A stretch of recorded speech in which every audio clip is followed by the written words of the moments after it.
Good morning. I'm Dr. Sue Onslow, currently Director of the Institute of Commonwealth Studies, and it's my pleasure to start the proceedings today.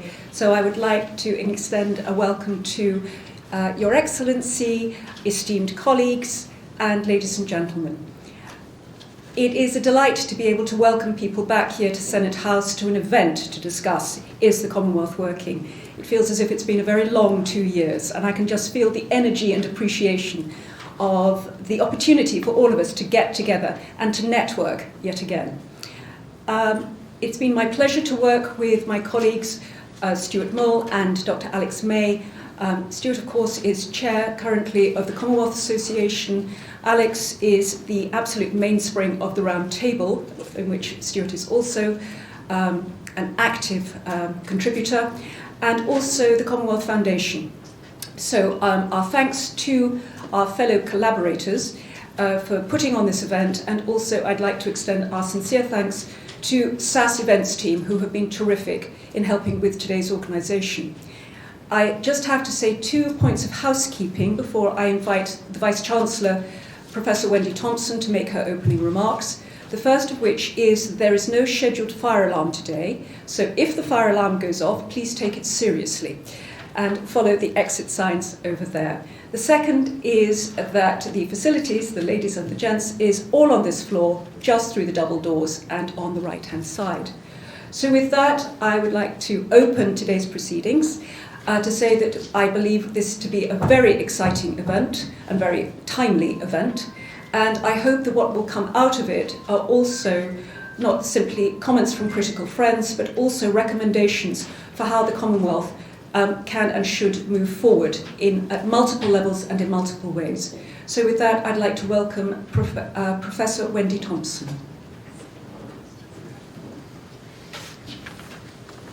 Thank you, Sue. Welcome to everyone here in the room at Senate House, but also online.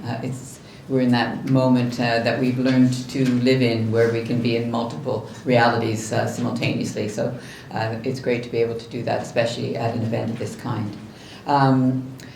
We're very proud of Senate House, so it is nice to have people actually here face to face. As Sue has said, it's been a couple of years since we've been able to do this, but these events I think have been a tradition running up to CHOGM, having a discussion and a regular feature at Senate House until, as you know, they've been postponed due to the pandemic.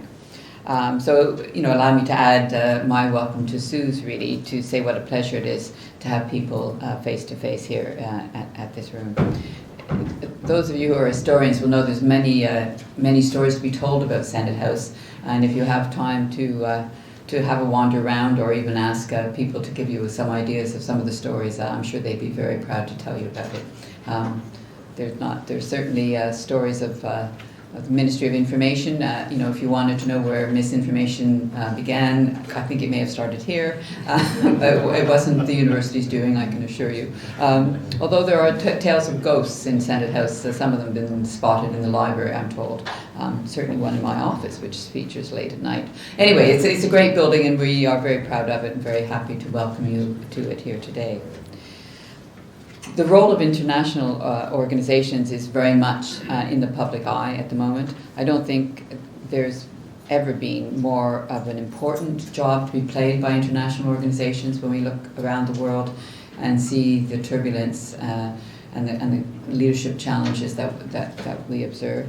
And the job has probably rarely been more difficult than it is at the moment. So an organization like the Commonwealth, with its history and its membership, has a very important role to play.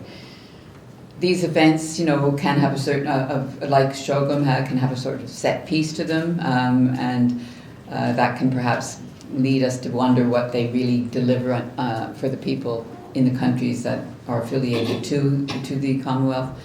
And inevitably we'll observe, I'm sure, at Kigali, those sort of photo shoots, summitry sort of celebrations. But nevertheless, I think it's upon us and the Institute here at the university to really, expect more than just the celebration and the sort of formal events of these sorts of occasions. We need to see and really what can be done with this organization and the people in it to change the lives for the better of the people in the Commonwealth. And I have to say that this is relevant to other international organizations as it is to the Commonwealth. I think we could ask similar questions to the United Nations, the European Union, so many of our international organizations. This international governance remains critical. Whatever changes may be being observed in the way that globalization is being restructured, rechanged, and perhaps interrupted as a result of the pandemic and other economic events, but nevertheless still critical to have some form of international governance. So they're tough questions that those of us who value the Commonwealth need to ask, and those of us who I think believe in cooperation, international cooperation, and multilateralism. So here we are today, asking the hard questions. Is the Commonwealth working? I mean, you could ask that question about a lot of things, probably a lot of institutions, but here today we're thinking about the Commonwealth. And I guess I've always been on the side of trying to make things work, so I guess it's also a place to think about, what needs to happen to make it work better, and what small part can we play in institutions such as this to bring about some of those more positive changes.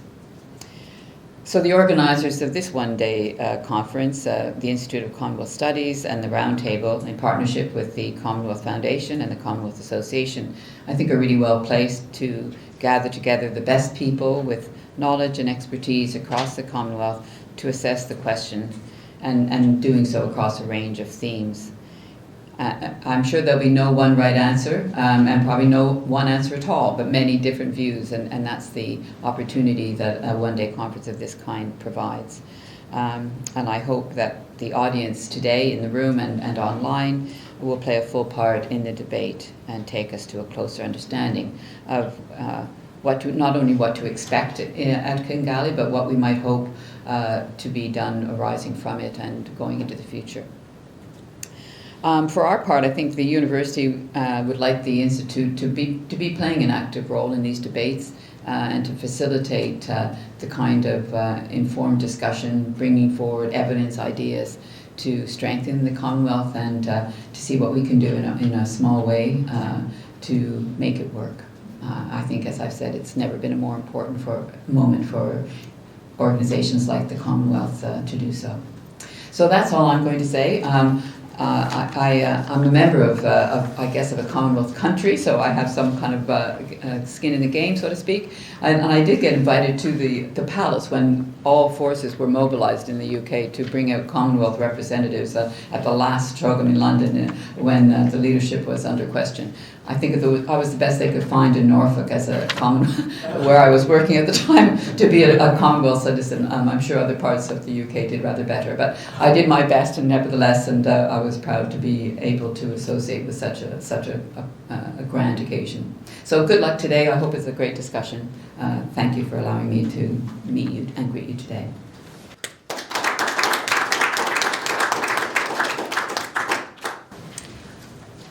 I'd like to invite Mr. Amitabh Banerjee, who is going to be chairing the first session, and speakers to come up and speak from the front. Good morning. I'm a short person as well. Thank you very much, Vice Chancellor, for that warm welcome and for your important words. And thank you also to the Institute of Commonwealth Studies and its acting head for hosting us here. It is a wonderful feeling indeed, as she said, to have the ability to see people in person and to have so many old friends here. So thank you very much for that as well. My name is Amitabh Banerjee. I started my career as an Indian diplomat, but then spent 25 years at Marlborough House as a Commonwealth civil servant. And I now work for something called the Global Leadership Foundation, which brings together 45 retired leaders from around the world, 11 of them from the Commonwealth. I was born after the modern Commonwealth came into being in 1948. But if I were an adult then, and if I were a betting man, I would probably not have put money on the prospect that 65 years later the Commonwealth would be so still flourishing. This is because there was something quite inherently problematic in the proposition that former colonies, many of whom had felt the sharp edge of the colonial yoke, could come into a voluntary and constructive association with the erstwhile colonial power and even accept its head of state, albeit symbolically, as the head of this new association. The fact that 6.5 decades later the Commonwealth is still alive and kicking is due to many factors. And one of the most powerful factors clearly is that it is not just a network of member governments, but a much wider network, and indeed a network of networks. Apart from governments, both national and local, it is also a network of parliaments. It is a network of businesses trying to capitalize on the famous Commonwealth premium. It is a network of young people. It is a network of sports persons who compete every few years in the Commonwealth Games. And very importantly, it is a network of civil society organizations. When I was in the Secretariat, some 90 organizations had the Commonwealth in their names. I don't know if that number has grown. It is easy to understate the many, many professional streams that are so brought together, be it magistrates and judges, be it lawyers, be it human rights organizations, the media, architects, planners, tax administrators, universities, etc., etc. To stay in sync with the title of this conference, are these networks working? Well, my microphone clearly is not in cooperative mode. If so, what is the winning formula for a successful network in the Commonwealth? And if not, what is the deficiency? And as the Vice-Chancellor said, what can be done to make things work better? I think she also touched on a very, very important issue, which is not just is the Commonwealth working, but is multilateralism working?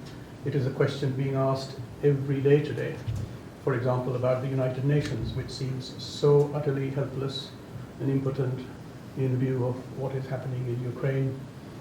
It works beautifully in other areas of cooperation, and you still need multilateralism. But is multilateralism working? But today our focus is the Commonwealth working?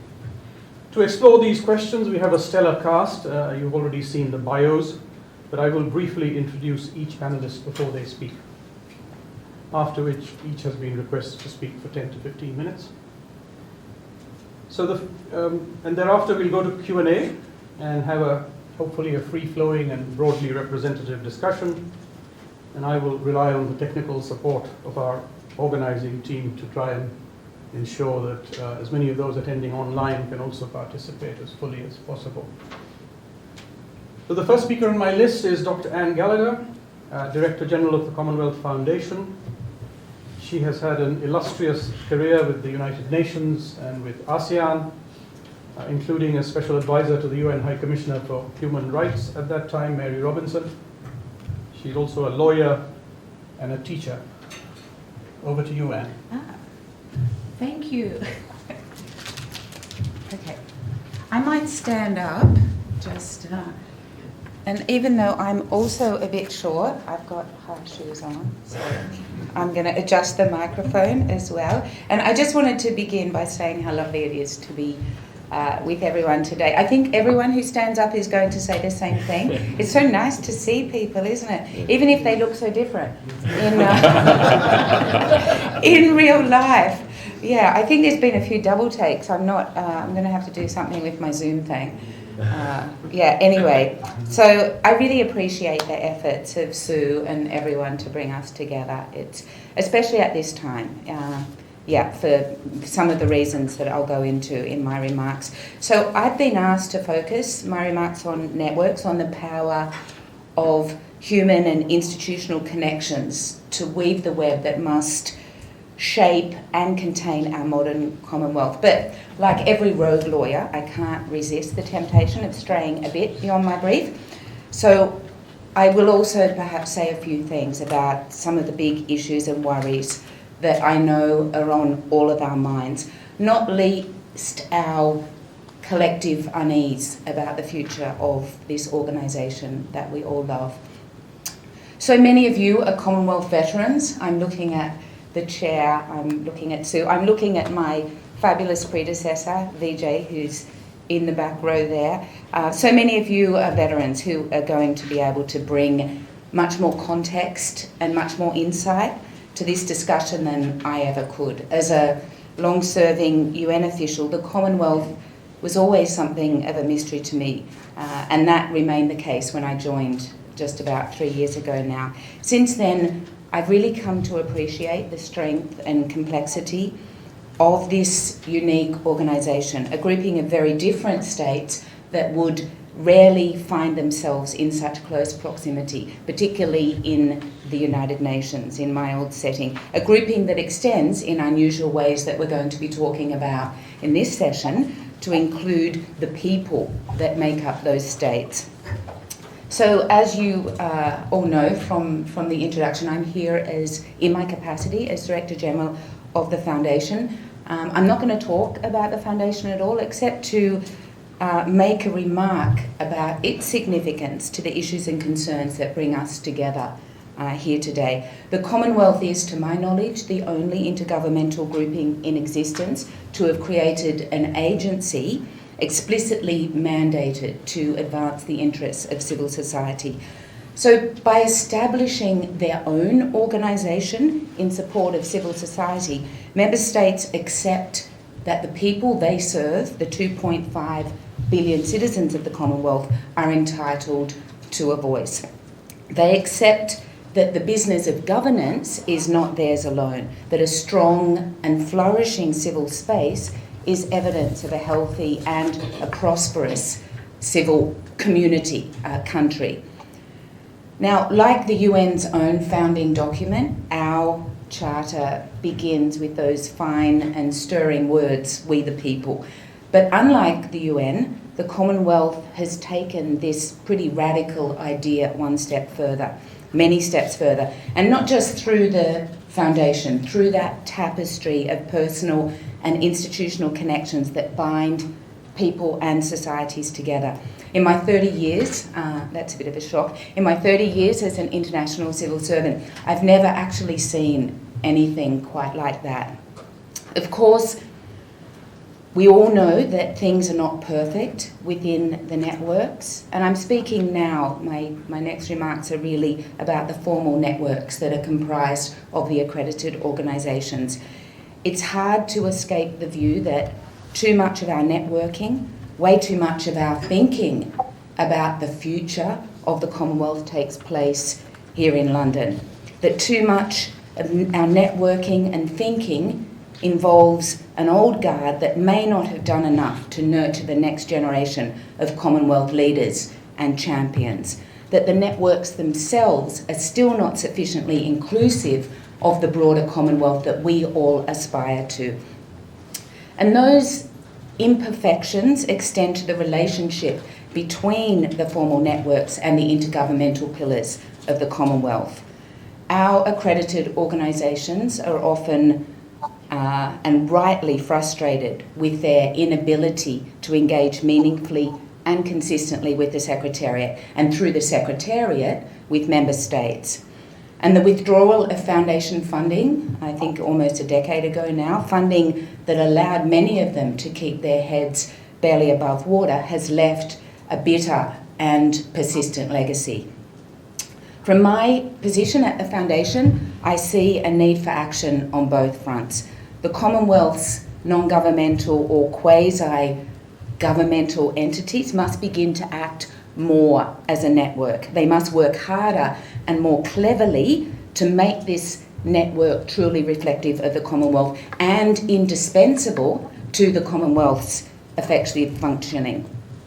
Now, of course, so much good work is already happening on that front, and I do want to recognise real progress and real achievement. I speak here of the quotidian labour of the nurses and the midwives, the planners and parliamentarians, the universities and journalists, those who are looking out for the interests of young Commonwealth citizens, old Commonwealth citizens, those with a disability, those suffering because of discrimination and stigma. All of these organisations are engaged in work that reaps real results in terms of impact on people's lives.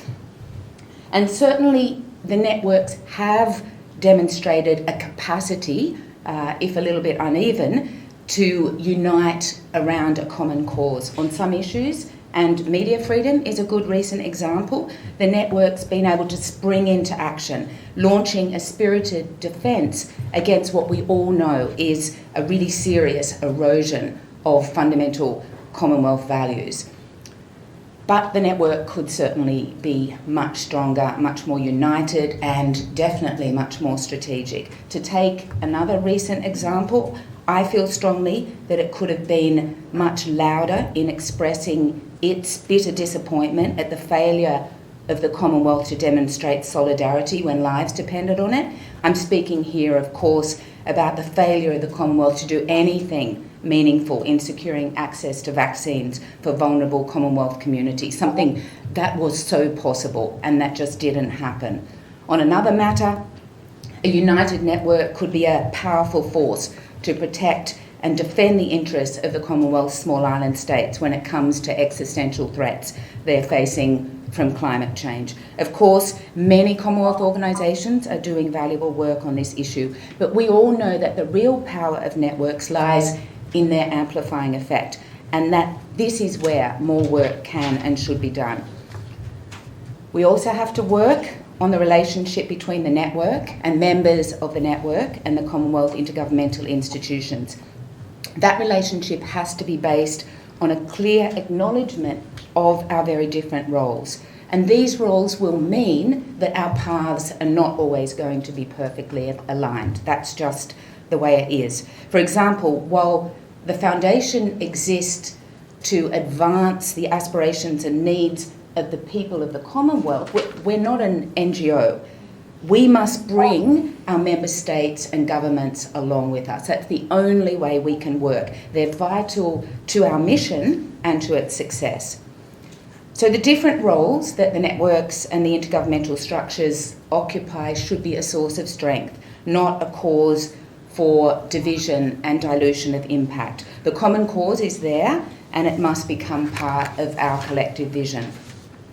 Colleagues are here or will be here from the Secretariat, and I'll leave it to them to talk about how the Secretariat is working to support and nurture Commonwealth values, networks and connections. Speaking for the Foundation, I can acknowledge the lingering frustrations around withdrawn funding, while being open with all of you that old model of support is absolutely gone forever. It's never going to return. The world moves on, and we need to as well.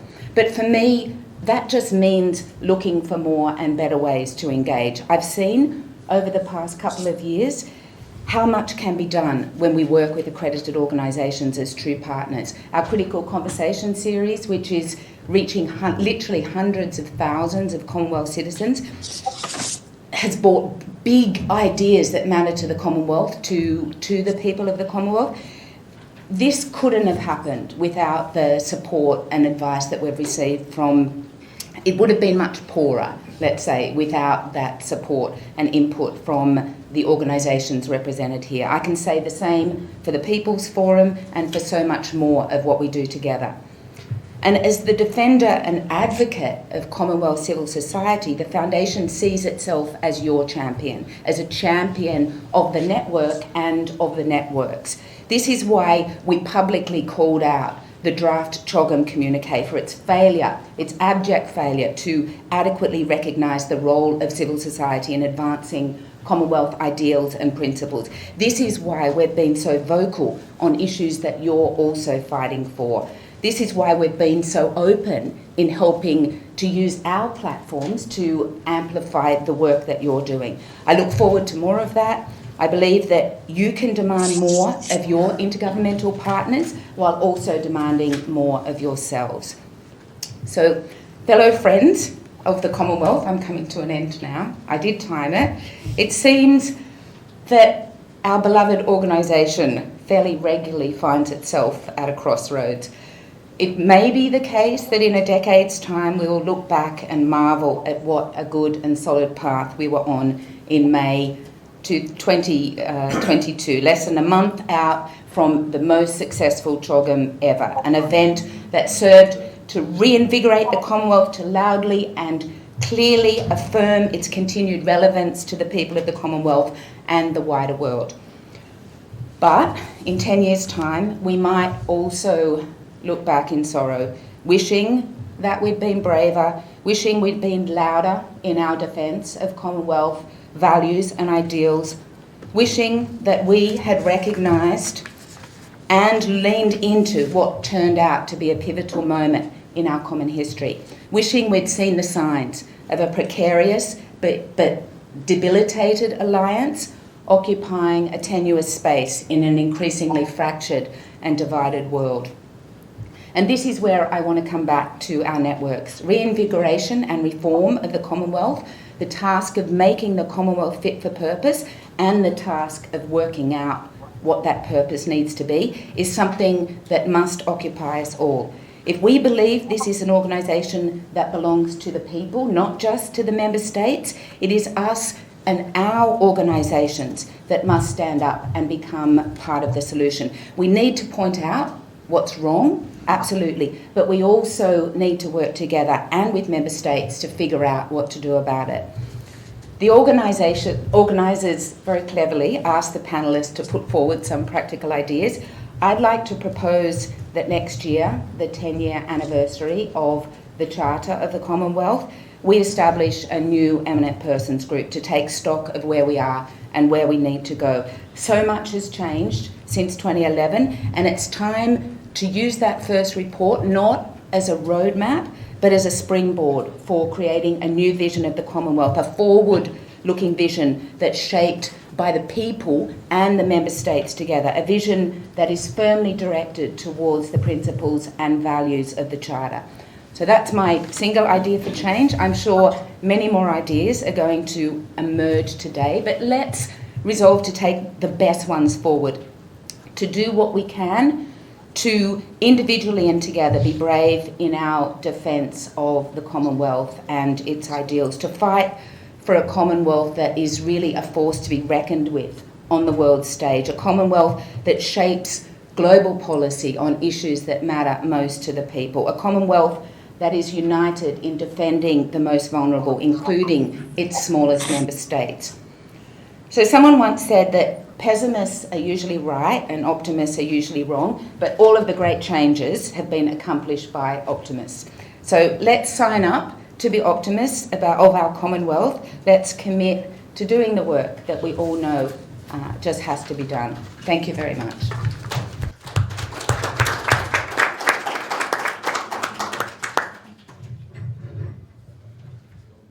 Thank you very much, Anne, for your eloquent and stirring words.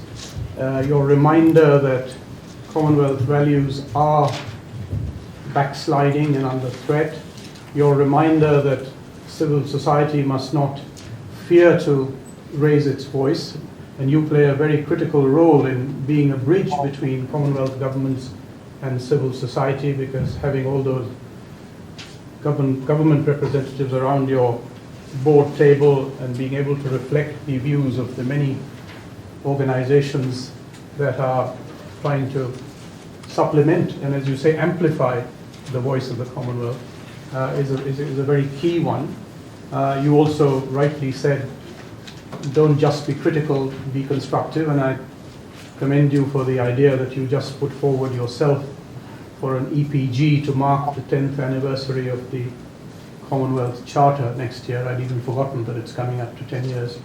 So thank you very much, and I'm sure there'll be further discussion that is triggered by your intervention, your statement.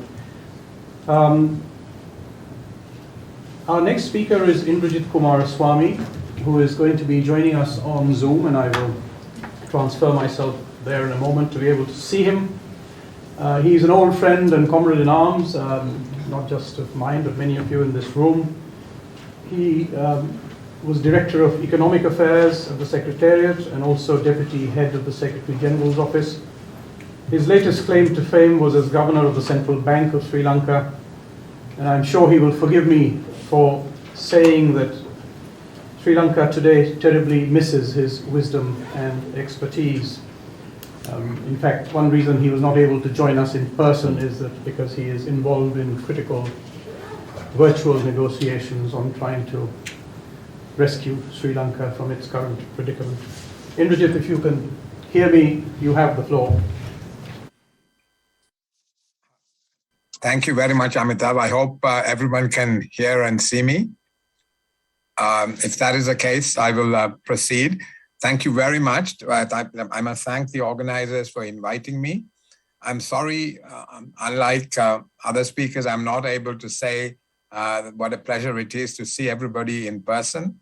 But still, it's wonderful to have the opportunity to greet so many old colleagues and friends, both at the site and virtually.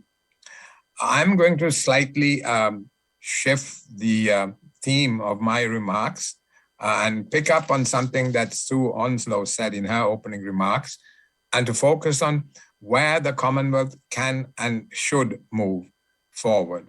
So it's going to be a somewhat more forward-looking perspective than implied in the actual title of the event. Before identifying 4 or 5 areas where the Commonwealth can and should move forward, let me make a few introductory remarks. Clearly, it's critical that the Commonwealth is well resourced and has well-designed programs.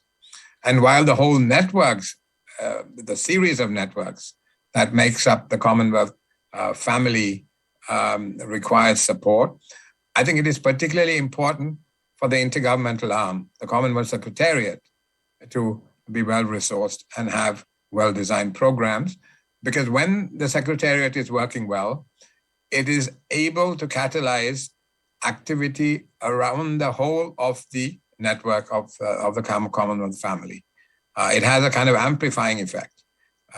So it's important that the Secretariat is well-resourced. And within that, having spent 20 years working on the development pillar of the Secretariat, I'm going to put in a rather strong plug for resourcing of development activity within the Commonwealth. In my view, for the Commonwealth to remain relevant, it is important that it has a strong development program. I suspect if the importance and quality of the development activity within the Commonwealth recedes, it's likely that the level of interest that a number of Commonwealth member countries have in the association is likely to wane. And in saying this, I must say that it is also in the interest of the political pillar of the Commonwealth's work to have a strong development arm. I say this because if one focuses a little bit on the nexus between the development and political activities of the Commonwealth, you will, I think, in my view, it is possible to make the case that the Commonwealth's ability to do some of its very important political work, like the Secretary General's Good Office's role, strengthening democracy and governance institutions in member countries. The Secretariat is able to perform effectively in these areas because of the trust that member countries have in the Commonwealth as a trusted partner. And this perception of the Secretariat or the Commonwealth being a trusted partner comes from, I believe, the position that the Commonwealth has consistently taken on major development issues over the years. From the time of Sir Shudat Ramphal through several other Secretaries General, the Commonwealth has consistently taken a strongly developmental position on several major international economic issues. And I think the trust that member countries have in the Commonwealth stems from this. In fact, over the 20 years that I worked in the Secretariat, on innumerable occasions, representatives of member governments have told me, we feel the Commonwealth is on our side, that the Commonwealth is seated on our side of the table. And that is what I think gives us the space to do quite a lot of our political work as well. So it's in the interest of both the development and political spheres for the development work of the Secretariat to be well designed and well resourced. Let me now try and identify a few areas where I think the Commonwealth can move forward as far as development activity is concerned. And first, to pick up on the theme of multilateralism, about which previous speakers have already made certain remarks. As others have said, we are living in a world where there is a steady erosion of multilateralism. There's an increasing salience of regionalism that we're seeing around the world. And this process has been invigorated in recent times by the effort at what is being termed decoupling, which is code for really basically decoupling from the Chinese economy. And this process is now being further reinforced by fracturing that is taking place as a result of the Ukraine war. Now, obviously, the Commonwealth is not in a position to resolve major issues related to multilateralism. However, as a microcosm of the world, with a presence in all the continents, it is able to provide a conducive platform or a comfortable space for interregional contacts, which can improve understanding. One clear example that I can recall from the past is when the ACP countries were negotiating with the EU, and the Secretariat was able to bring together trade representatives from the three different regions of the Commonwealth to meet together so that they could forge common positions in their negotiations with the European Union. And I think that was particularly helpful for them. And this is the kind of platform that the Secretariat can provide in helping to develop consensus on some issues. I think one should be comfortable in one's skin and not overreach, and realize that there are limitations as to what one can do on these matters. But I think there is an opportunity to be had to use the Commonwealth's global reach and the diversity of its membership to play a role in, as I said, creating a comfortable space for people to talk to each other. The second area is climate change. Now here, again, the Commonwealth has a formidable track record. I think it was at a CHOGM in 1985 that President Gayoom of the Maldives first talked about sea level rise affecting his country.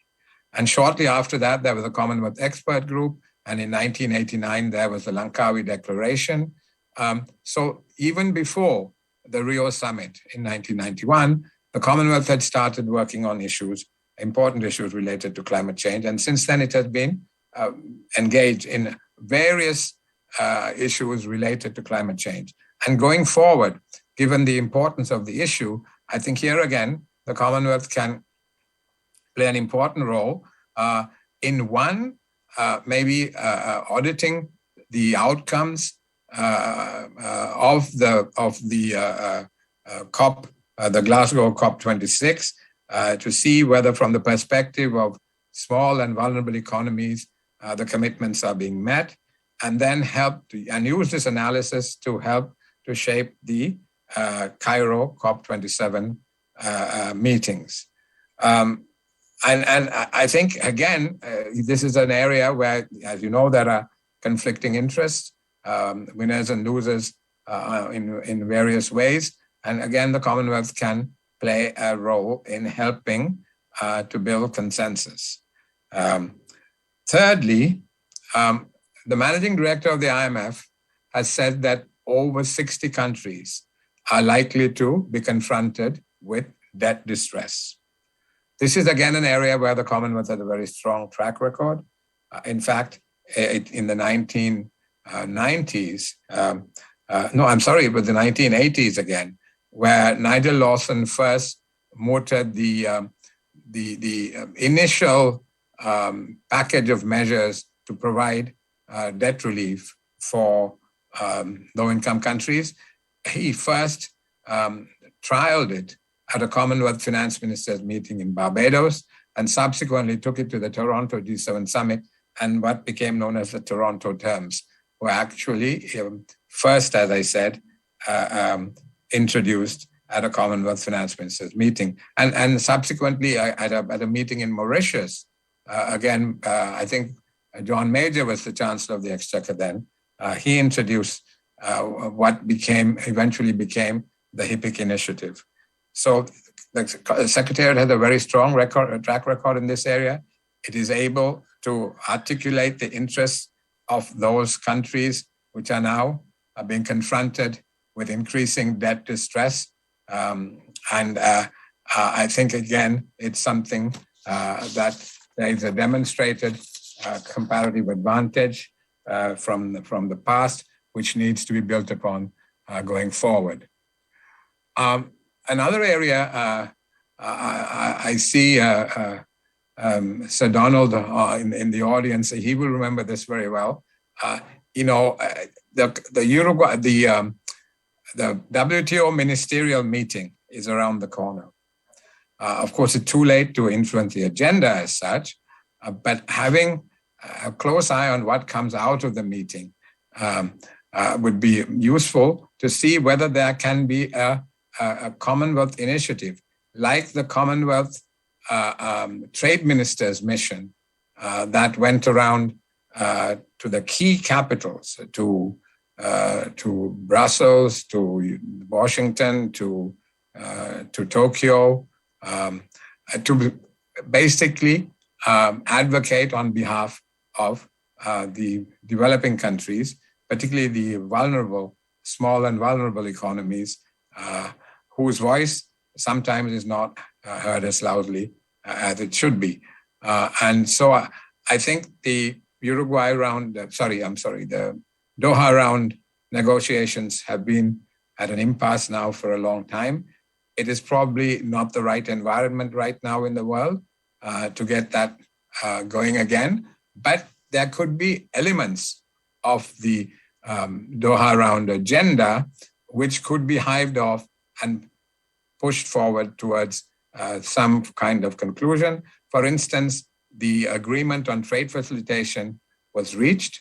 It was taken out of the full agenda and pushed forward. Similarly, aid for trade is one area where there could be movement, particularly at a time given the hostile global environment and the need for increased resource transfers that many developing countries are confronted with, that taking aid for trade and pushing it forward could be one way of assisting countries in this time of great need. So to see what's coming out of the Uruguay round, to see whether one can use tried and trusted modalities to make sure that the interests of the most vulnerable members of the Commonwealth are articulated and there is strong advocacy around their positions. The fourth area is the restructuring of global supply chains. The pandemic highlighted the need for resilience in supply chains, and this has now driven companies to rethink their supply chains, and that process is being reinforced or accelerated by geopolitical tensions. And so with this significant trend that we are seeing towards shifting of investment and the relocation of supply chains, there are opportunities and challenges. And here I think the Commonwealth is well placed to do both analytical and advocacy work to help Commonwealth countries to benefit from this. And here I think the Commonwealth Business Council, I believe it's now called the Commonwealth Trade and Enterprise Council, I hope I've got that right, can play a particularly useful role. It's important that they don't become too UK-centric, and that should be a broad-based interest which takes into account the full cross-section of the Commonwealth membership. But this, again, is an area where the Commonwealth, I feel, can play a role. And finally, food and energy security. I think for some years in the future, we are going to have challenges as far as food and energy security is concerned. And the most vulnerable countries within the Commonwealth are likely to be most challenged in this area. And I think this is an area where the Commonwealth can again do sound analysis, develop robust advocacy to help countries to make the case for improving their food and energy security. Thank you very much. Thank you, Amitabh.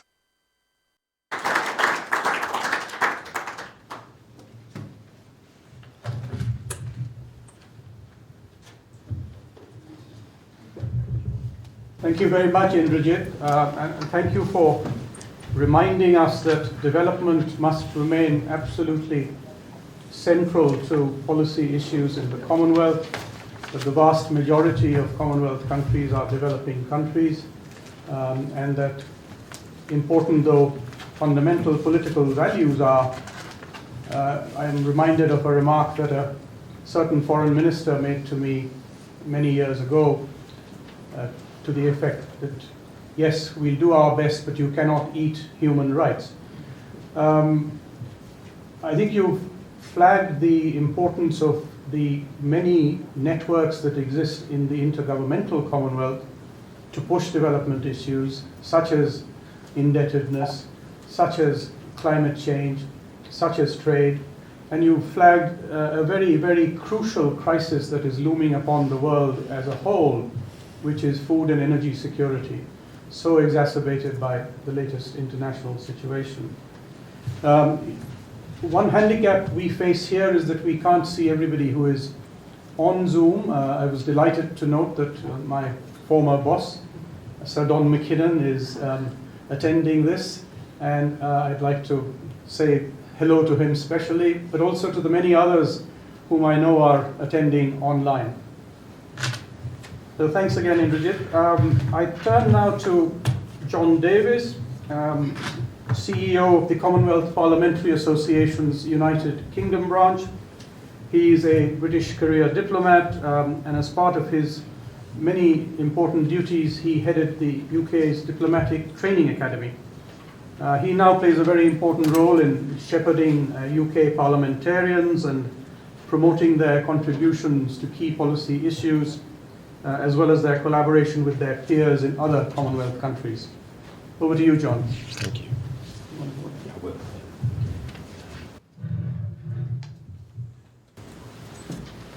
Good morning, everyone, whether you're here or online. And thank you, Amitabh, for that introduction. I am, yes, another recovering diplomat, but no longer a member of the Foreign, Commonwealth and Development Office, so I can speak without that burden today. What I will speak of, as Amitabh says, is as the Chief Exec of the UK branch of the Commonwealth Parliamentary Association.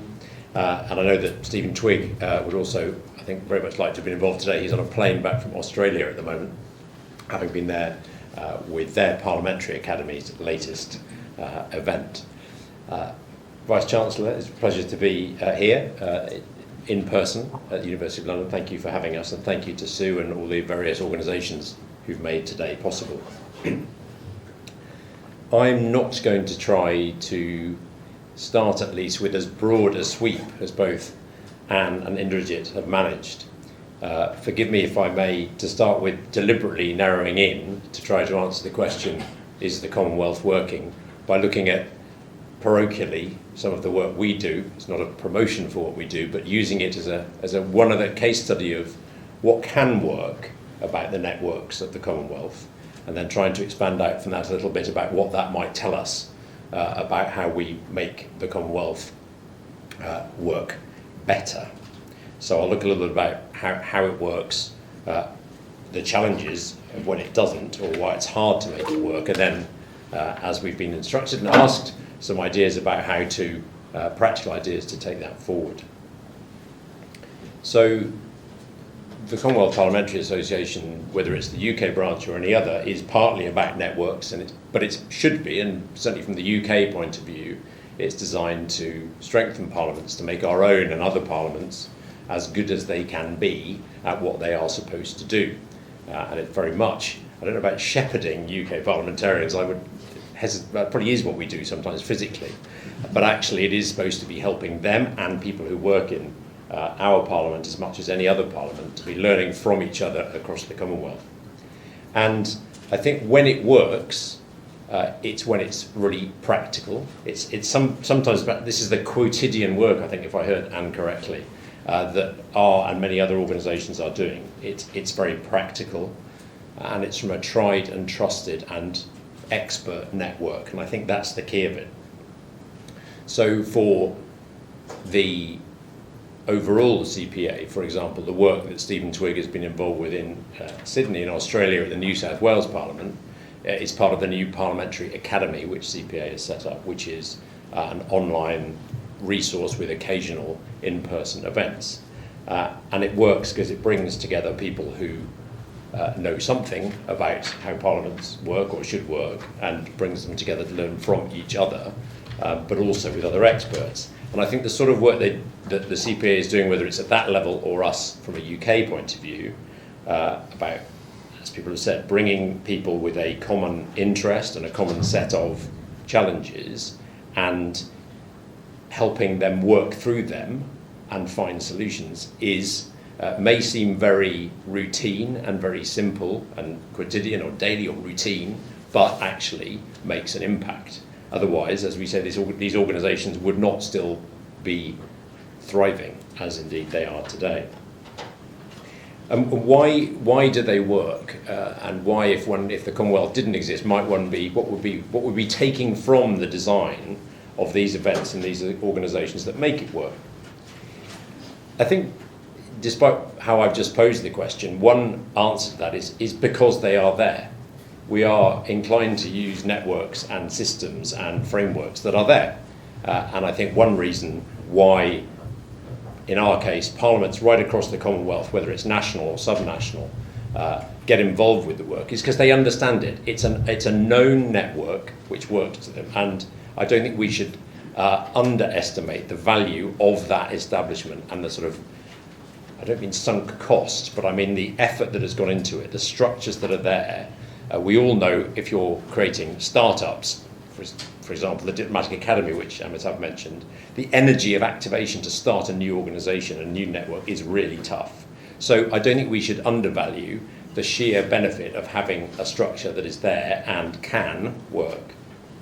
I think the second reason of when it works is, and I think Indrajit used the phrase a comfortable space, I was going to say a safe space. Relatively speaking, this is just my observed experience of members of Parliament and staff from parliaments across the Commonwealth, is they find a Commonwealth space, a relatively safe one in which to operate. We see them, they say they feel they're able to have conversations, surface issues and challenges about their own Parliament and their own experiences that perhaps they would not feel as able to do in either a more formal intergovernmental framework or a more public and less discreet and less well-established forum. And that can be about specific issues about their own parliaments, or it might be about shared challenges. I think it's also one of the ways in which it can work is because of the breadth of expertise and the variety of expertise that the Commonwealth, with it being a snapshot, a subset of the broader global the broader world, is that within the Commonwealth family you will find and can find all sorts of variety of experience of what you may be trying to challenge, whether it's in size or scale or scope or extent of development, whatever it might be. You will find from the curious mix that is the Commonwealth, you will probably find something which will be close enough in scope to your own experience that it will be a credible place to be learning from and with and sharing with. So I think it's that the available pool of expertise is actually is very well suited to many of these professional organisations or associations to be able to fish in, as you will. And when it works well, the final quality I think which makes it work as well as being established, it's a safe space. It's got a pool of expertise, but it also can and should be an organisation, a network of equals. In the Commonwealth Parliamentary Association, unlike some parts of the Commonwealth family, it is not just the national level. It's very much an organisation where what you might call subnational or regional or state or provincial or whatever parliaments can also play a full role. So when we are in Halifax, Nova Scotia for the Commonwealth Parliamentary Conference in August this year, delegations will be there in their own right from those in the UK context, devolved parliaments. So there will be representatives of Scotland who are there in their own right. There will be people from Guernsey who are there in their own right. There will be people from St Helena in their own right. There will be people from Ontario there in their own right. There will be people from the states of Nigeria or the states and territories of Australia, for example. I could go on. But and when they are there, while some delegations may be larger than others, they are there with a right, with a vote that is equal to others. So I think that, in that sense, the equality of opportunity to be part of the event is key. We've already heard quite a lot about why it doesn't always work and why it's tough, so I will not go on too long, I hope, on that side of things. I think for us, particularly with a UK badged organisation that's also a Commonwealth organisation, the historical tensions, the mistrust, if something is, as I think Indrajit was mentioning, the risk of it with the Commonwealth Enterprise and Investment Council, if something looked too British, you quite quickly get into difficult territory. That said, a lot of people come to Westminster in the parliamentary context precisely because they want to learn about the UK context. So it's a balance we are very familiar with, but actually the organisation as a whole needs to absolutely make sure that it does not look, sound, feel too British. And that is a constant tightrope. I don't think I have a great solution to that, but it is very much a reality. I could say more about the Charter, but others have already spoken eloquently about it. Let me use the reference to the Charter as a way into my suggestions, building on what I hope are some examples of how the Commonwealth can work and some of the limitations of why it doesn't work, as to what we might do differently. And I confess I too hadn't really focused on the fact it was the 10th anniversary of the Charter, but it strikes me that that's an opportunity for many things. And given the extraordinariness of the Charter in some ways, that could be a peg or a driver for two of the areas which I would suggest more could be done. One would be to develop to develop the work that the Commonwealth has always done around election observation. It is a cliche to say that democracy is not just about elections, but it's elections that tend to get the most focus in terms of a structured and sophisticated analysis and observation and missions to report. We all know that actually if you're looking at the health of democracy and the rule of law in a country, you have to look at so much else. And actually there is no structured way of doing that. So a suggestion would be trying to devise a way that, in the same way that one accepts that election observation missions are largely the norm, not just across the Commonwealth, more broadly, can there not be some extension of that so that there is a more consistent reporting mechanism of some kind which goes on between those sporadic and periodic events, which are not what democracy really is about. They are, of course, a key element of it. But the health of the democracy could arguably use some of the same sophisticated methods as election observation, when it's done well, uses.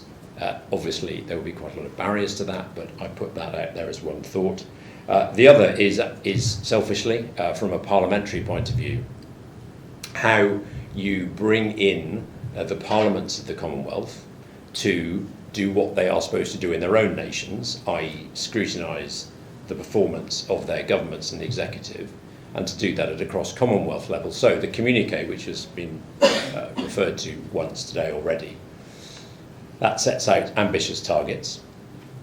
Why not invite the parliaments of the Commonwealth in some way to be scrutinising the performance of the Commonwealth and its governments against the commitments they make in a regular and structured way, in a way that one might expect select committees or other processes in the various parliaments of the Commonwealth to do that.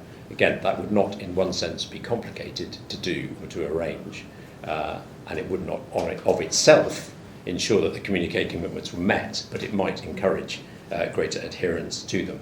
One might, for example, I was talking to a committee chair in the House of Commons just this week who was speculating that why not have a network of foreign affairs committees of the various parliaments of the Commonwealth, who again could focus either on the communique as a whole or specific commitments that have been made across the Commonwealth, in the communique.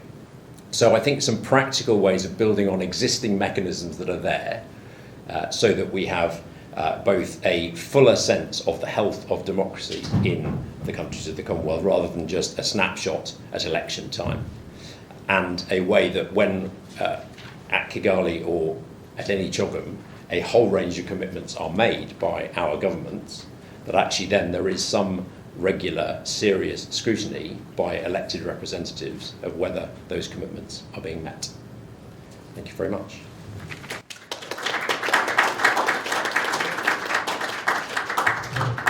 Thank you very much, John, and thank you for your very specific and constructive ideas. When people talk about commonalities in the Commonwealth that are its strengths, I think the parliamentary tradition is very much singled out often as one of those commonalities. Not every Commonwealth country has the same system of democracy, but I think the underlying system of an executive being held accountable to elected representatives of the people is a very important one that must not be lost sight of. John has also highlighted some of the rather episodic bits of interest that are taken in aspects of democracy, one of them being elections. It has often been a complaint, and Matthew Newhouse will readily agree, that we've had long debates about observing an election and then forgetting about that country until the next election. What happens in between, nobody's particularly bothered about. And you find that the observer group that goes there the next time around ends up making extremely similar recommendations to the ones that were made the last time. Likewise, a communique is agreed at CHOGM and wait till the next CHOGM. What processes are there in place, not just for the member governments who agreed that communique, but for the many other organizations that can reinforce implementation of that communique, to periodically do a little audit of what has been done by their own government to implement the outcomes of that meeting.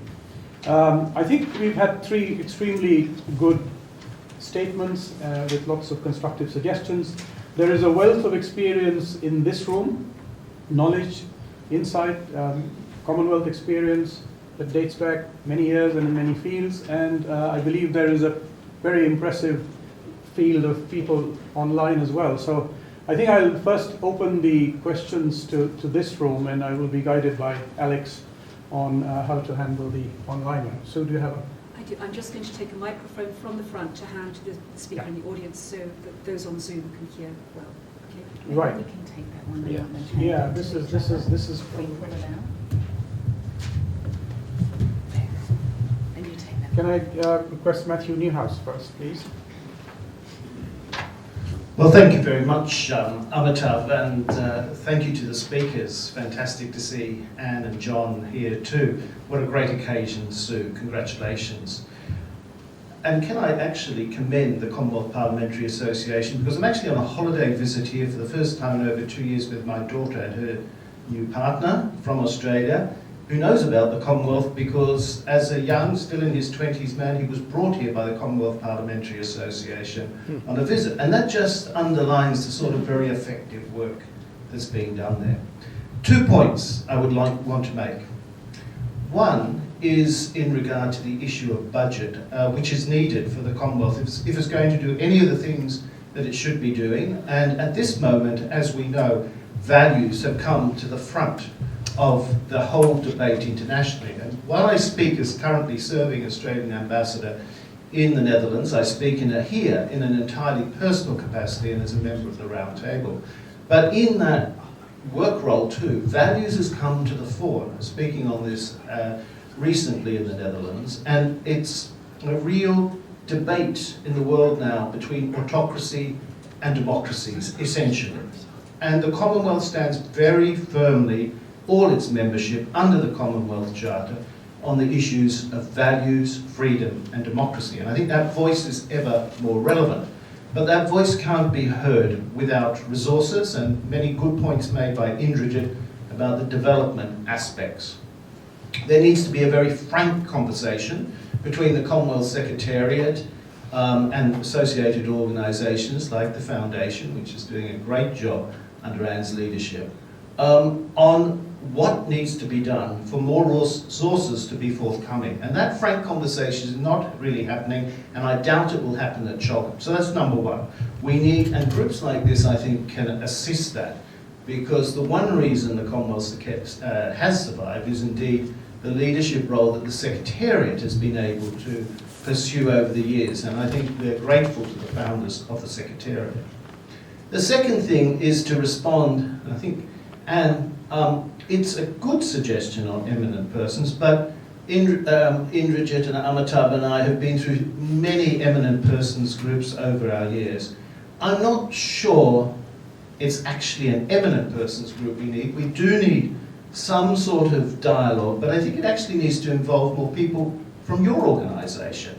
It needs to be a people's discussion where there's much more investment, because what has happened in the past with eminent persons is often they're people not so deeply connected with the Commonwealth, come up with great suggestions, but they're not implemented. We need something that is a little more, shall I say, elaborate than an eminent persons group, and has more investment from the whole membership of the Commonwealth, from organisations here.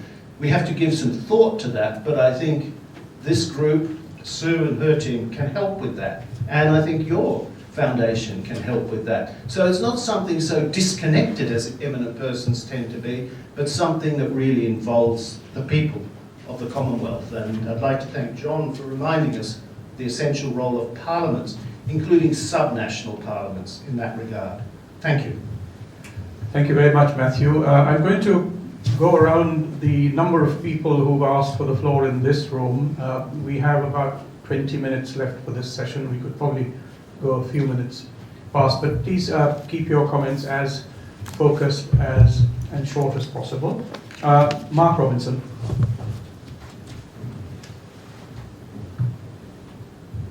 Well, first of all, thank you to our speakers for 3 wonderful contributions.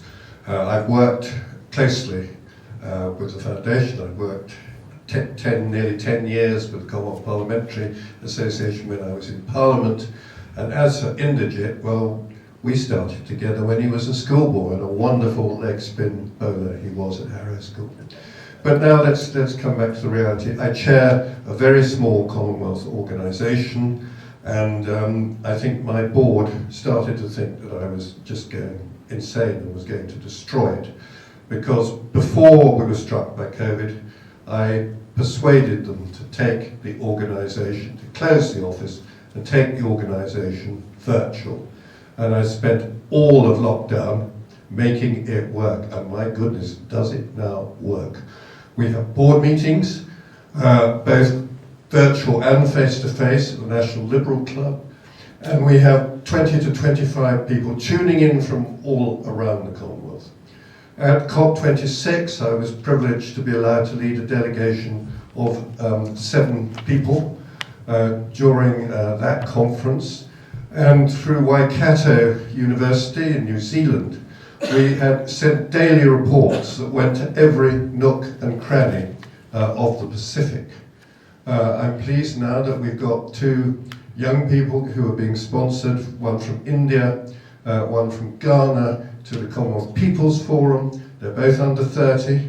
We've got one other who is older, but a great expert in mangroves. And climate change is at the top of our agenda, but you've got to be focused. And we are focused on the problems affecting the 32 small states of the Commonwealth, rising sea levels, plastic in the oceans, and specifically, and we've done projects on this, restoring mangroves, protecting mangroves, which along with the citizen vice, not citizen vice, doesn't matter, just a second.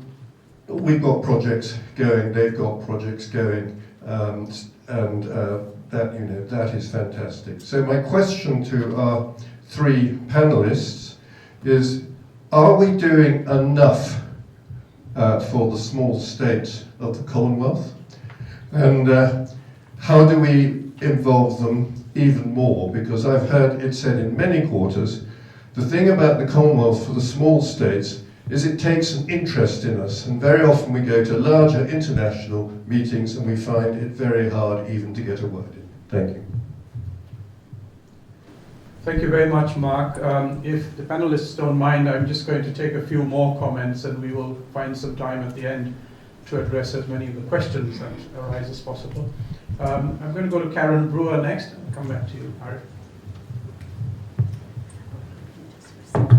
Thank you very much, Amitabh, and thank you very much for all the contributions. Let me echo what John said about parliamentarians. We have the same issues, we have the same considerations, and what you said about Parliament is as valid for the judiciary across the Commonwealth, except perhaps we don't have as much money as you do, and resources in the judiciary are declining because of the problems with the lack of democracy and democratic values at the moment. Whilst, Anne, I understand you want an eminent persons group, I do agree with Matthew. Oh, I'm already persuaded. I do agree with Matthew that it is a problem. What would be useful is some of the suggestions made by the last eminent persons groups, such as the High Commissioner for Human Rights and the Rule of Law, could be resurrected, and some of the things that were included that were discarded by governments could be resurrected, and I think we should be looking at those type of things. And for me, the Charter is not an aspirational document, it's a roadmap, like the Latimer House principles, like the Latimer House guidelines. And incidentally, next year is the 25th anniversary of the Commonwealth Latimer House guidelines on parliamentary supremacy and judicial independence, and the 20th anniversary of the Commonwealth Latimer House principles that came out of the guidelines. So I think we've got three big events next year to celebrate, but what we really need is to find ways of implementing this, a roadmap, a plan of action based on the Charter. I think that's something that maybe we could look at in the future as part of the process that Matthew's suggested. And maybe strengthening CMAG again. I know it's a mantra that we've all had over the years. And in 2008, in the wings of the Law Ministers in Edinburgh, we suggested a standing committee of accredited organisations or civil society organisations that were involved in the democratic principles and advancing the values to be advising the CMAG process. That hasn't happened so far. We're still wanting the implementation in that sense. Thank you. Thank you very much, Karen. And I think it's probably useful for me to also remind that we do have a session on values, we do have a session on programs, and some of the comments that have been made would be very relevant there, and it would be useful to bring it up for discussion with the panels there. Arif Zaman. Yes, Arif Zaman. I just want to make a question in the context of an organisation still on the board of. It's been called the Commonwealth Network for the whole of its 20-year history, which is the Commonwealth Businessmen's Network. When it was established by the Secretariat and the private sector body for the Commonwealth Business Council, it was always envisioned to be something that could have an impact on real things. So certainly its work on bringing women to ministerial meetings from a business background in terms of gender-responsive policy, trade, that's all been, and the gender digital divide, that's all been positive. But I think my question is really around resourcing is, the argument about resourcing is fine, but actually there's a bigger question, which we haven't really addressed sufficiently here, which is how can networks be effective if you have institutional ineffectiveness and inertia in Marlborough House? And you can't have a situation where you have Commonwealth Secretariat convening meetings when they're excluding the participation of accredited organisations who have a specific mandate for working in the very area of women's economic empowerment. You can't have an organisation that's ineffective if it's not following up on agreed policies. The Nairobi Women's Affairs Ministerial meeting, groundbreaking policy on gender mainstreaming, but zero follow-through in terms of implementation across different parts of the Secretariat in terms of its work. And equally, you can't have a situation where a Commonwealth Secretariat, still after 12 or 15 months, doesn't have a head of gender. It's a joke. And that is actually a real issue if you're talking about an effective collaboration between networks and the Secretariat. That is so important. So my question is, networks, yes, but institutional ineffectiveness can be a barrier, and we need to address that as well. What are the thoughts? Thank you very much, Arif. I'll come there in a moment. Guy Hewitt. Good morning, all. I want to pick up on this issue of networking. And I want to commend the organizers for bringing the foundation, the CPA, and a former member of the Secretariat together, because they represent three significant strands in the Commonwealth. The CPA, because of its being known around the Commonwealth because of its work with parliamentarians, the foundation trying to bring together non-state actors, and a former member and of the Secretariat and a former colleague, which represents, because of the relationship with heads, really the Commonwealth's leading organization. But like with all families, and we call it a family of nations, a family of organizations, there's a power relationship. And there is a serious problem in the Commonwealth in the imbalance and the misuse of power between organizations within the network. And when we talk about what is the problem with the networking, and with the greatest of respect to my former colleagues at the Secretariat, we have to accept the Commonwealth Secretariat, like many politicians and political organizations, speaks about inclusiveness, and it speaks about the people when it needs to and it's convenient. But there has been inadequate action by the Commonwealth Secretariat to prove that it has been willing to tangibly support the member organizations to really make this Commonwealth network viable. And I say that having tried to fight going into the last summit to ensure that the Commonwealth associations got a voice and got recognized, and it didn't happen. So I say that when we are talking about networking, we have to deal with the elephant in the room, which is the Commonwealth Secretariat that does not treat its brother and sister organizations as equal partners. Thank you.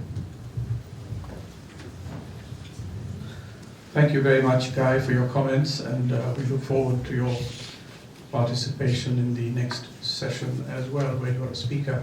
May I turn this way, John Davis? Sorry, David Jones, I beg your pardon. David Jones. Oh, in families we always confuse the names, so. Just a brief comment. I'm David Jones from the Commonwealth Organisation for Social Work.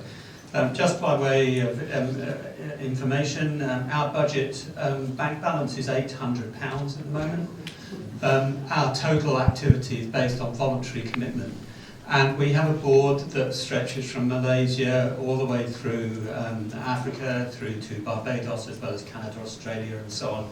And it always amazes me, I'm talking about the sort of energy and interest that people have. And when we were pushed to form in 1994, the UK Association of Social Workers said, why would we be interested? But in the end, we were persuaded by colleagues in Africa and Asia who said, yeah, we've got some common things, and we should at least get on with it. We've got to keep it in proportion. It's not the main international organisation for social workers. We don't have lots of money, but we need to be there. And there is energy to do it and commitment to it. But I pick up the point that Guy has just made, and perhaps to say, going with Anne's emphasis on the positive and the optimistic, the optimism get things done. There is a Secretariat review, VJ's organising that at the moment. There is actually, you wouldn't know necessarily, but an incredible energy among the accredited organisations at the moment. Through IFCO, the Independent Forum of Commonwealth Organisations, as many people come to those meetings as come to the Secretary-General's meetings. And and a number of us are in this room, and we're gradually forming clusters and groups that are taking forward issues. Arif mentioned it as well. Nicholas has done fantastic work in holding it together, but it's all done on purely, totally voluntary commitment, and that is not sustainable. If we're really serious about network making it work, of course some of the organisations, including CPA, have got capacity, and that's why it's good for us as a small organisation to network enthusiastically with people, piggyback on other people's. But that's what a Commonwealth family does in a way, and we've been very grateful for Stephen's support and other things. So I suppose my message in the network discussion is that there is energy there is an enthusiasm, there's a willingness to work and do stuff. We've done recently some webinars with the Institute here. We've got a board member from Barbados who's very involved with us. But that needs something more. And my final point is, VJ and Anne have taken the foundation very much to focus on civil society in country, and that's where the real groundwork is, and it needs to be. But somehow connecting that a bit more effectively with some of the voice of accredited organisations would, I think, enable us to be even more powerful in a CHOGM setting and elsewhere. Because if we can both come out with common statements and shared statements, partnerships always take energy and time. But if we were able to do that, we've got the good ground on the ground voices and other things, as well as the accredited organisations, then I think there would be a synergy. There's no doubt there would be. It gives us even more powerful voices. So things to work on for the future, but optimistically. Thanks.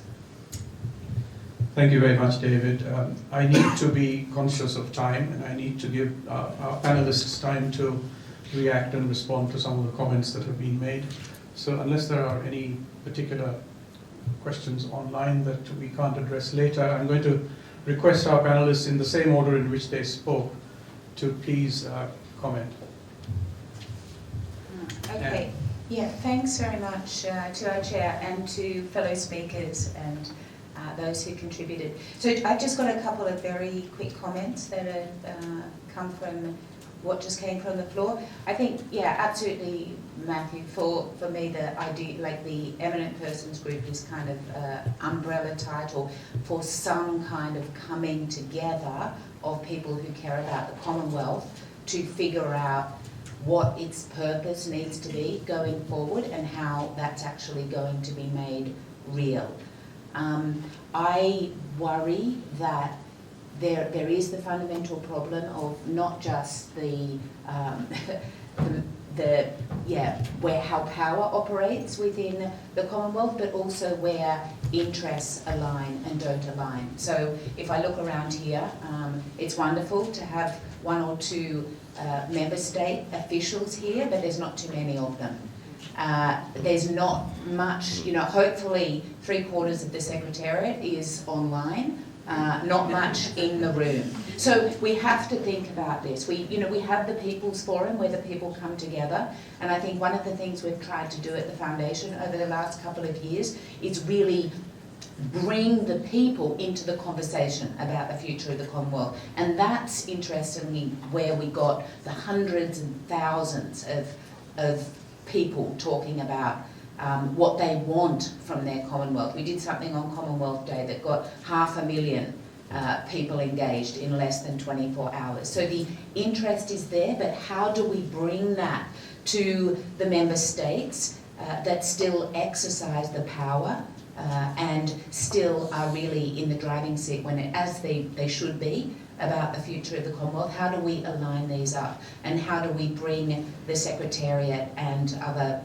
intergovernmental pillars of the Commonwealth right into this as well. So I don't mind what it's called, but I think we've got to do something, and I think we have to do it. The Charter, we're going to do a lot around the anniversary of the Charter. We're going to be shouting the Charter from the rooftops, as we have been. Latimer House Principles open our annual report, which is coming out next week, an extract from that. So we are absolutely determined to make the ideals and the principles of the Commonwealth central to every single thing that the Foundation will ever do. And that's our way of trying to contribute to this. We experience the power differential firsthand, let me tell you, without going into too much detail. So I won't say any more about that, but that's an ongoing struggle, and it's an ongoing struggle to remind our member states, to remind the rest of the Commonwealth that this organisation, this is the thing that makes it different, that it's not just a club of states, but it's the idea of the Commonwealth is an idea about the people, this thing being two-sided. We have a coin that has the people on one side and the member states on the other. How do we make that real? How do we make it meaningful? How do we make it that golden thread that pulls through the future of the Commonwealth? Lots of other things to say, but I think there's too many other people who've got important things to say, so I'll stop there. Thank you, Anne, and there'll be other opportunities in the other sessions, and hopefully in the coffee breaks and the lunch breaks and the tea breaks for conversations to continue.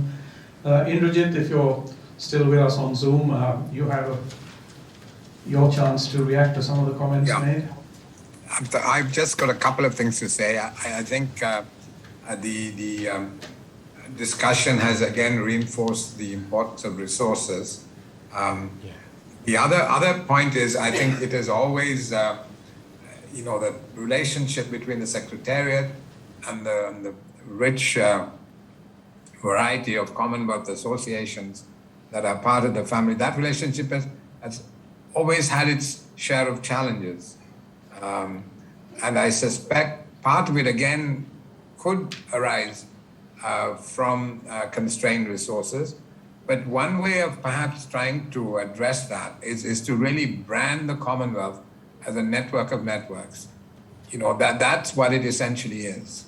And if all of us can think of the Commonwealth as a network of networks, then hopefully it will become easier to manage the relationship between the Intergovernmental Commonwealth and the rest of the family. Finally, I think I saw something come up in the chat box, and that's young people. I think Matthew said that there is a clash of values that is taking place around the world, and values have become more important. Certainly, drawing on the experience of my own country, Sri Lanka, right now, it is young people who are basically pushing back in terms of espousing the values that the Commonwealth stands for. This is something we've talked about for years, of how to basically engage young people more effectively. It's probably becoming even more important now because the young people with the modern communications technology are exposed to so much more and have far more open minds and are far more receptive of inclusivity and diversity. And so I think that needs to be tapped into. This is what we've been saying for many years, but I think we need to keep working hard to make sure we do better. Thank you. Thank you very much, Indrajit. And finally, I'll give the microphone back to John for his final comments. Thank you, Amitabh. And I don't really want the last word because others have slightly more profound things to say, but let me just try and address some of what we've heard and been asked. My solution to challenges of working with the Commonwealth Secretariat is I'm at yet another further remove from it, being just the UK part of CPA. So in reality, perhaps surprisingly, I don't have a lot to do with the Commonwealth Secretariat, so I don't feel able to say very much about it, as many of you can eloquently. What I would say is that any organisation which is clearly under-resourced has one hand tied behind its back. Now then, how well it is led, run, whether it fulfills its purpose is another thing. But actually, I think you have to remember in the end that actually without resource, it is hamstrung, and that does come back to the member states. Absolutely, largely, it's going to come back to member states. Resources, yes, we are lucky as CPA UK. We get consistent funding from the UK Parliament, which doesn't have to give us money. It gives us a grant each year to do our work at CPA UK, which is fundamental to most of our work. Otherwise, we are a membership organisation, and it's a subscription organisation of parliaments across the Commonwealth. And that has been tough, particularly in the last couple of years. It is genuinely tough for quite a lot of member parliaments to find even their sort of appropriately sized contributions, and it is something which I know that CPA Secretariat overall is very conscious that, especially for smaller states, but not necessarily small ones, actually making sure that they're not accidentally deprived of the benefits of membership of CPA by shorter term difficulties in paying, and that can be whether it's direct effect of COVID or whatever it might be. So it is something that's conscious, particularly smaller states. Mark Robertson's question about small states. I mean, the CPA has a separate network, or a network within it of small branches, which is all now populations under 1 million. So that's actually quite a significant number. So there is a whole work stream, particularly around climate, related to that. And just finally, on the eminent persons group, I mean, there's interesting experimenting right across the Commonwealth and beyond around citizens' assemblies and the like at the moment. Again, there are various models of doing that, but I wonder whether it's that kind of model, or one of those models, particularly involving younger people, as Indrajit was saying, might actually be the way to do some of what Anne was saying, that to get some of that strategic, long-term and ambitious and imaginative and positive and optimistic thinking, so that we are on the right path for that 10-year anniversary and 10-year timeline that you were talking about. Thanks very much. Well, thank you very much. I'd like to thank our distinguished panel for their comments. I'd like to thank the audience for the participation in this discussion. Our panelists have responded to some of the comments that have been made, but I hear a cri de coeur here. The networks are there, and the network of networks is there, but it is not functioning to full potential. And there is a need to energize it. There is clearly a leadership kick that needs to be given to those networks to make them function better. Inclusivity, balance, these are some of the buzzwords that have been used here that are really quite important. But I believe that this has been a good kick-off to our discussion, and I look forward to the further sessions, and I'm sure you're all looking forward to coffee now. So thank you very much.